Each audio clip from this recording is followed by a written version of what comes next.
Louvado seja nosso Senhor Jesus Cristo, para sempre seja louvado. Meus queridos e amados irmãos, o Evangelho de hoje é tirado de São Lucas, capítulo 6, do 1 ao 5. Hoje, Jesus entra em mais uma controvérsia com os fariseus e os mestres da lei. Por quê? Porque os discípulos entraram numa plantação de trigo e começaram a colher com as mãos alguns trigos e debulhar e comer essas espigas. E aí foram acusados de estarem quebrando a lei. Veja o que diz o Evangelho. Num sábado, Jesus estava passando através de plantações de trigo. Seus discípulos arrancavam e comiam as espigas, debulhando-as com as mãos. Então alguns fariseus disseram: por que fazeis o que não é permitido em dia de sábado? Veja, por que fazeis o que não é permitido em dia de sábado? Aqui está a malícia, a hipocrisia, o fingimento daqueles que se dizem os guardiões da lei, ou os intérpretes da lei, ou os que cumprem a lei, quando na verdade nem eles mesmos as cumprem. Jesus respondeu-lhes: acaso vós não lestes o que Davi e os seus companheiros fizeram quando estavam sentindo fome? Davi entrou na casa de Deus, pegou dos pães oferecidos a Deus e os comeu, e ainda por cima os deu aos seus companheiros. No entanto, só os sacerdotes podem comer destes pães.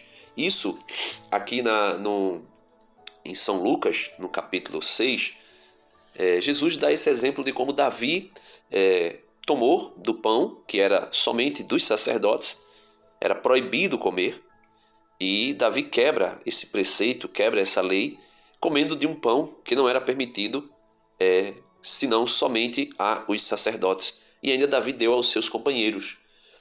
E aí, os fariseus nunca foram contra Davi. E ainda Jesus, em São Mateus, capítulo 12, que também vai falar sobre esse episódio, no versículo 5, ele vai dizer o seguinte: não lestes na lei que no templo e no sábado os sacerdotes violam o repouso sem incorrer em culpa? Pois eu vos digo que aqui está alguém maior que o templo. Jesus falando dele mesmo.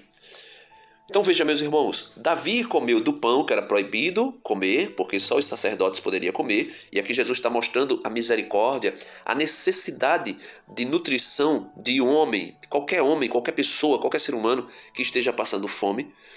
Aí vem a misericórdia, e a misericórdia, ela cumpre toda a lei. A misericórdia, vamos dizer que ela se sobrepõe à lei, porque a misericórdia é algo que ultrapassa qualquer lei. Ela mesmo cumpre a lei, diz o apóstolo São Paulo. Veja, na carta de São Paulo aos Romanos, capítulo 13, versículo 10, vamos ler o versículo 9, depois o 10. De fato, não cometerás adultério, não matarás, não roubarás, não cobiçarás, e qualquer outro preceito se resume neste: amarás o teu próximo como a ti mesmo. Todo preceito se resume nisso. E no versículo 10 ele diz: quem ama não faz mal ao próximo, por isso o amor é o cumprimento pleno da lei. Por isso Jesus vai dizer que Davi, ele não foi culpado porque violou, entre aspas, a lei da proibição de comer daquele pão que era permitido apenas aos sacerdotes. E por que ele não violou? Porque o amor ao próximo, veja, o amor a ele mesmo, a Davi mesmo e ao próximo, é o cumprimento de toda a lei. Então, Davi mostra ali, naquele ato, o amor que ele tem por ele mesmo e pelo próximo. Então, logo aquela lei, entre aspas, secundária, de proibição de comer, de se alimentar de um pão que era exclusivo para os sacerdotes, fica em segundo plano. O amor é maior.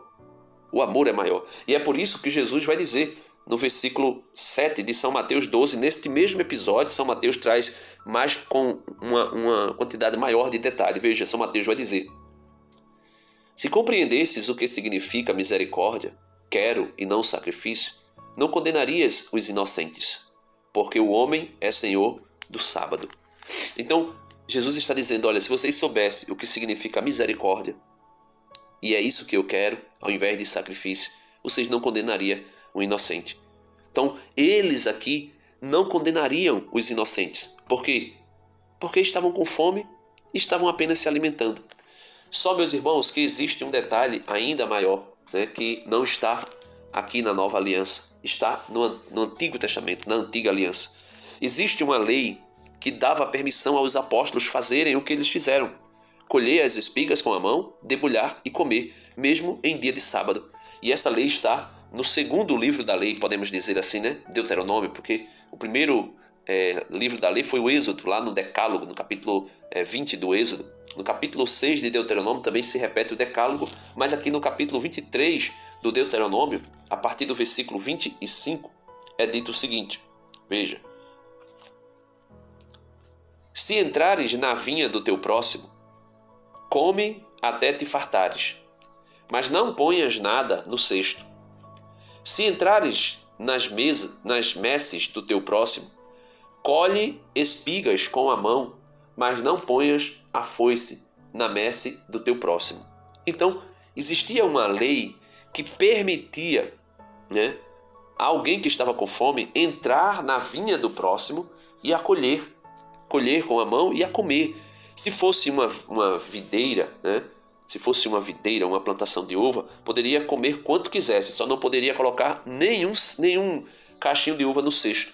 Se fosse numa plantação de trigo, né, uma messe ou semelhante, poderia colher espigas com a mão, mas não ponhas a foice na messe do teu próximo. Eles poderiam comer, arrancar as espigas com as mãos, debulhar, comer, se saciar, só não podia meter a foice. O que significa meter a foice na messe do próximo? Colher, fazer uma colheita de fato.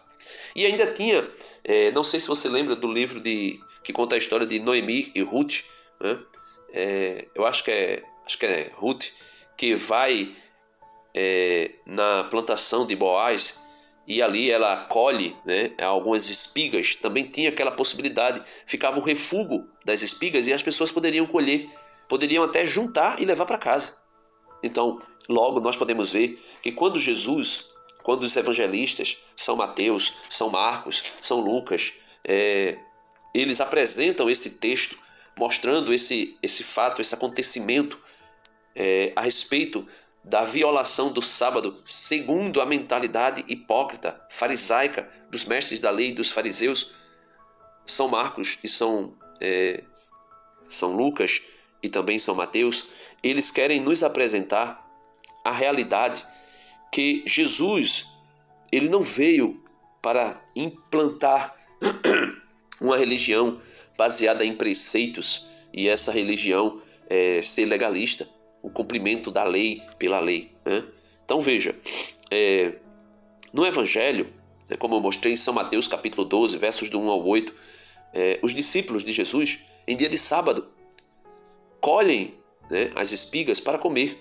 Os fariseus os acusam, mas dizendo que viola a lei do sábado, mas não sabem verdadeiramente o que os apóstolos estavam fazendo, ou hipocritamente acusam para apenas acusá-lo, né? E aí Jesus então recorda que Davi comeu dos pães da propiciação quando estava com fome, 1 Samuel 21:6. Os sacerdotes trabalhavam no templo ao sábado e eram inocentes, né, como Jesus mostrou, né, em São Mateus, capítulo 12, versos 5. Não lestes na lei que no templo e no sábado os sacerdotes violam o repouso sem incorrer em culpa? E o sábado foi feito para o homem e não o homem para o sábado, mostra São Marcos, capítulo 2, verso 27, está escrito. E Jesus acrescentou: o sábado foi feito para o homem, não o homem para o sábado. De sorte que este homem é senhor também do sábado. Jesus falando dele mesmo. Então, qual é o sentido espiritual? Deus permite suprir a necessidade imediata de alimento, mesmo em dia de sábado.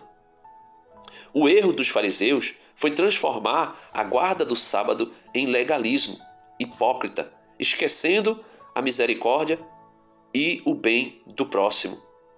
Jesus mostra que ele é o Senhor também do sábado, Mateus 12, 8, e que a verdadeira guarda é a caridade. Sem contar, meus irmãos, que a igreja no Novo Testamento muda essa realidade. E a igreja pode mudar? São João, no livro do Apocalipse, capítulo 1, verso 10, já vai deixar isso claro.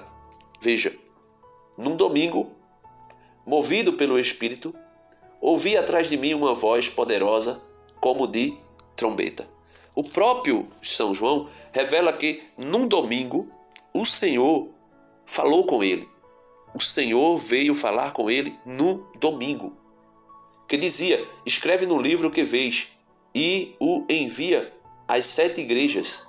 E aí, meus irmãos, toda a revelação do livro do Apocalipse foi dada a João no primeiro dia da semana.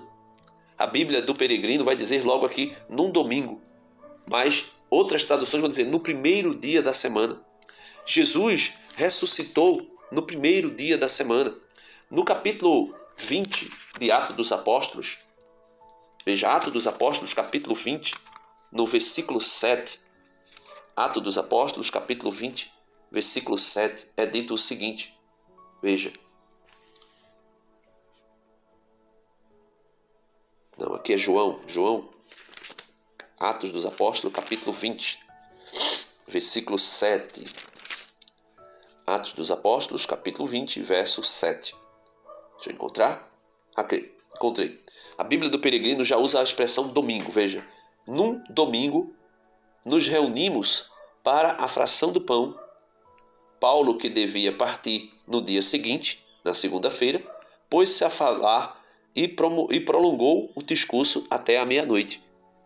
Veja, e aqui a Bíblia de Jerusalém, vamos ver como está na Bíblia de Jerusalém. Na Bíblia de Jerusalém, a tradução está assim. No primeiro dia da semana, estando nós reunidos para a fração do pão, Paulo entretinha-se com eles. Estando para partir no dia seguinte, prolongou suas palavras até a meia-noite. Então, no primeiro dia da semana, estando nós reunidos para a fração do pão. No primeiro dia da semana. Atos dos Apóstolos, capítulo 2, verso 42, vai mostrar que era um costume deles se reunirem para partir o pão. E se em Atos, capítulo 20, versículo 7, diz que isso era feito no primeiro dia da semana, ou seja, no domingo, e não no sábado, veja o que diz Atos 2, 42. Eles mostravam-se assíduos ao ensinamento dos apóstolos, à comunhão fraterna, à fração do pão, às orações. Aproximava-se de todos o temor, pois numerosos eram os prodígios e sinais que se realizavam por meio dos apóstolos. Todos os que tinham abraçado a fé reuniam-se e punham tudo em comum. Vendiam as suas propriedades e bens e dividiam-nos entre todos, segundo as necessidades de cada um.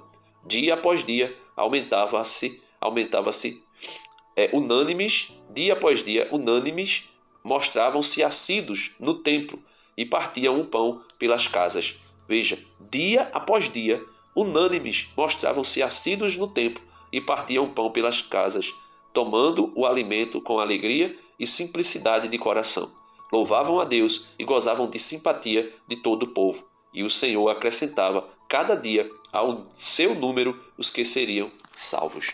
Então, aqui nós podemos ver nitidamente que existe uma hipocrisia, um legalismo ainda na guarda de sábado dos dias atuais. Então, nós temos, por exemplo, a Igreja Adventista do Sétimo Dia, a Igreja Adventista da Promessa, que já foi uma ramificação, né, uma raiz da Igreja Adventista do Sétimo Dia, e eles guardam o sábado, né?